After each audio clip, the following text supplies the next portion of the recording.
ಶಿವಕುಮಾರ್ ಅವರು ನಮ್ಮ ಪಕ್ಷದ ಅಧ್ಯಕ್ಷರಾಗಿದ್ದರು, ಈಗ ಮುಖ್ಯಮಂತ್ರಿ ಆಗಿದ್ದಾರೆ. ಅವರ ಪಕ್ಷದ ಅಧ್ಯಕ್ಷ ಸ್ಥಾನಕ್ಕೆ BK ಹರಿಪ್ರಸಾದ್ ಅವರು ನೇಮಕ ಆಗಿದ್ದಾರೆ. ಹರಿಪ್ರಸಾದ್ ಅವರು ನಾವು ಎಲ್ಲ ಕಾಲೇಜು ದಿನಗಳಿಂದಲೂ ಕೂಡ ಪಕ್ಷದಲ್ಲಿ ಕೆಲಸ ಮಾಡ್ತಾ ಇದ್ದೀವಿ.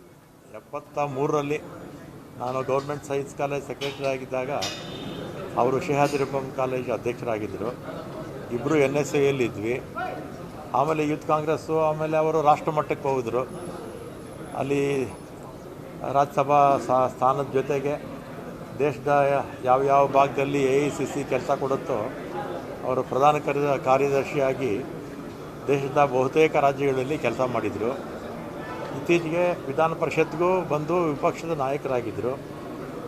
ಮತ್ತು ಈಗ ಅಧ್ಯಕ್ಷರಾಗಿ ನೇಮಕ ಆಗಿದ್ದಾರೆ. ಅವರು ನೇರ ನಡೆ ಮತ್ತು ನಿಷ್ಠುರವಾದಿ, ಪಕ್ಷದ ಸಂಘಟನೆಗೆ ಹೆಚ್ಚು ಒತ್ತು ಮೊದಲಿಂದಲೂ ಕೊಟ್ಕೊಂಡ್ಬರ್ತಾ ಇದ್ದಾರೆ, ಈಗಲೂ ಕೊಡ್ತಾರೆ, ಮುಂದಕ್ಕೂ ಕೊಡ್ತಾರೆ. ಅವರ ನಾಯಕತ್ವದಲ್ಲಿ ಪಕ್ಷ ಬಲವಾಗಿ ಬೆಳಿಬೇಕು, ಬೆಳೆಸ್ತಾರೆ ಅನ್ನೋ ವಿಶ್ವಾಸ ನನಗಂತೂ ಇದೆ. ಸರ್, ಈಗ ಒಂದು ಒಪ್ಪಂದದ ಬಗ್ಗೆ ಚರ್ಚೆ ಆಗ್ತಾ ಇದೆ. CM DCM ಒಪ್ಪಂದ ಹೇಗಾಯಿತು, ಆ ಥರ PTM ಲೇಔಟಲ್ಲಿ ಒಪ್ಪಂದ ಆಗಿತ್ತು, ನಿಮಗೆ ಬೆಂಗಳೂರು ಅಭಿವೃದ್ಧಿ ಖಾತೆ ಕೊಡ್ತೀವಿ ಅಂತ ಹೇಳಿ DK ಶಿವಕುಮಾರ್ ಒಪ್ಕೊಂಡಿದ್ದು ಆಚಾರ ಚರ್ಚೆ ಆಗ್ತದೆ. ಅದ್ರ ಬಗ್ಗೆ ಮಾತಾಡಲ್ಲಪ್ಪ. ಸಿಗ್ಬೋದಾ ಸರ್ ಬೆಂಗಳೂರು ಅಭಿವೃದ್ಧಿ? ಸರ್ ನ್ಯೂಸ್ ಫಸ್ಟ್ ನಿರ್ಭೀತಿಯಿಂದ ನಿಮ್ಮ ಪರವಾಗಿ.